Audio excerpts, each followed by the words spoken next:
BFM Business, BFM Bourse, thème d'investissement. Et vous êtes nombreux à nous demander des solutions, des idées, des outils pour défiscaliser avant le 31 décembre. Il y a une solution dont on n'a peut-être pas encore suffisamment parlé. Investir dans des arbres. Oui, investir dans des forêts. Philippe Gourdelier va nous en parler, le président de Patriméa. Bonjour Philippe. On est ravis de vous retrouver. Vous allez nous l'expliquer, Philippe. La forêt éponge l'impôt et il n'est pas trop tard pour investir dans les forêts. D'ici au 31 décembre, il existe des solutions extrêmement simples et vous nous dévoilerez le pouvoir défiscalisant des arbres. Néanmoins, avant d'évoquer ce pouvoir défiscalisant des arbres, parlons de la hausse des prix du bois quand même. On est en période d'inflation. Est-ce que vous pouvez nous proposer, nous dresser un état des lieux de ces hausses de prix dans l'univers du bois ? Alors l'état des lieux, il est simple. On a eu une hausse du bois depuis un an qui est significative. On le voit d'ailleurs, c'est tout à fait d'actualité puisque l'État a mis en place un chèque bois énergie pour les familles les plus modestes avec un remboursement de l'ordre de 50 à 200 euros pour ceux qui se chauffent au bois. Et le constat n'est pas florissant parce qu'on a donc une hausse du chêne entre 40 et 60%, on a une hausse des résineux entre 30 et 50%. Donc globalement, c'est significatif. Et puis ça se traduit comment pour le consommateur ? Ça se traduit par le ster de bois qui coûte entre 50 et 100% plus cher, le pellet de bois qui a vu des hausses de prix équivalentes. Alors c'est dû à quoi ? C'est dû tout simplement parce que le coût de l'énergie a progressé. Quand on coupe du bois, bien évidemment, on utilise de l'énergie. Quand on le transporte, on utilise de l'énergie. Mais aussi en Ukraine, tout simplement parce que l'Ukraine et la Biélorussie sont des gros exportateurs et producteurs de bois, en particulier pour tout ce qui est palettes, bois de construction et contreplaqué. Donc ces deux facteurs font qu'à l'heure actuelle, il y a de la tension sur le bois et ça se reflète par une forte hausse des cours du bois. Et du coup, on parlera de l'intérêt fiscal encore une fois dans un instant, mais du coup, est-ce qu'il est encore plus intéressant aujourd'hui d'investir dans la forêt ? Quel rendement supplémentaire pour l'investisseur grâce à cette hausse des cours du bois dont vous nous parlez ?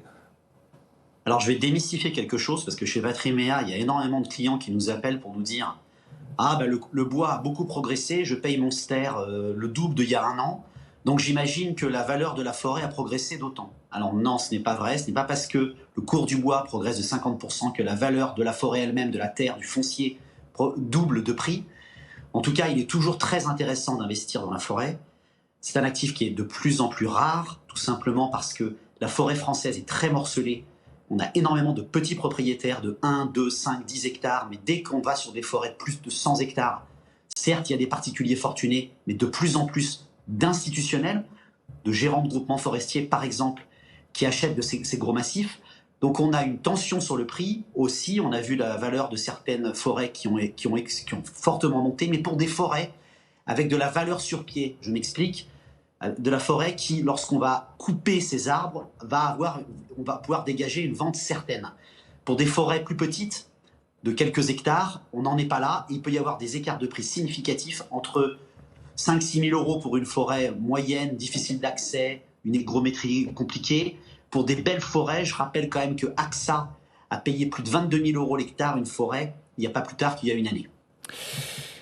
Intéressant tout ce que vous nous racontez. Quelles sont les raisons du coup d'opter pour la forêt, d'en faire pourquoi pas une poche d'investissement pour la suite, intérêt peut-être en termes de rendement de plus en plus croissant, même si on entend beaucoup que historiquement la forêt n'est pas le placement le plus juteux, mais là on a peut-être une situation qui change la donne, et puis intérêt fiscal aussi, comment s'y prendre, on entend parler de groupements forestiers par exemple. Bref, je suis investisseur, je vous écoute sur BFM, il me reste à peine quelques semaines jusqu'au 31 décembre pour défiscaliser, comment je fais pour mettre des arbres dans mes placements ?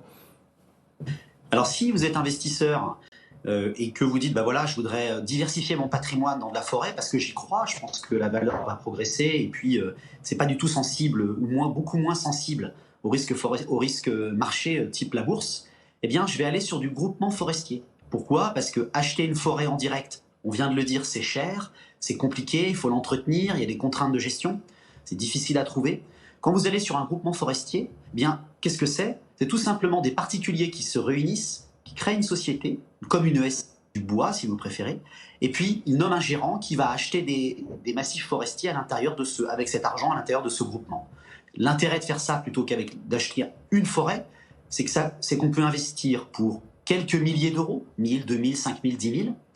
Vous avez le choix de choisir le groupement forestier que vous souhaitez. Comme ça, vous pouvez dire, je préfère aller sur celui-là parce qu'il est sur du chêne, un autre parce que c'est sur du résineux. Et puis aussi d'un point de vue géographique, je préfère opter pour celui-là parce qu'il est en Auvergne, celui-là il est dans la Nièvre, celui-là en Bretagne.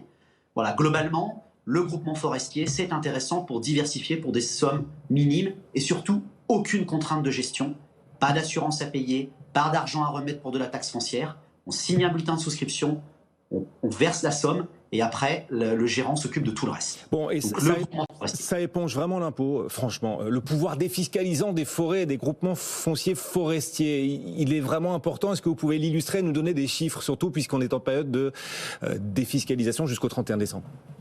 Alors là, Guillaume, je vais vous faire rêver un petit peu, ainsi qu'à tous vos auditeurs.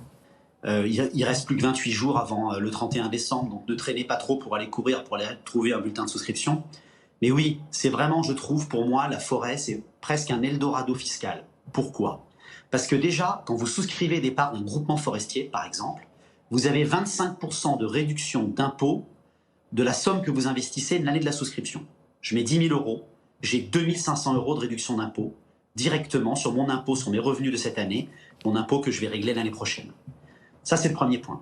Ensuite, pour celui qui paye l'IFI, eh bien, c'est hors IFI pour la partie investie en forêt.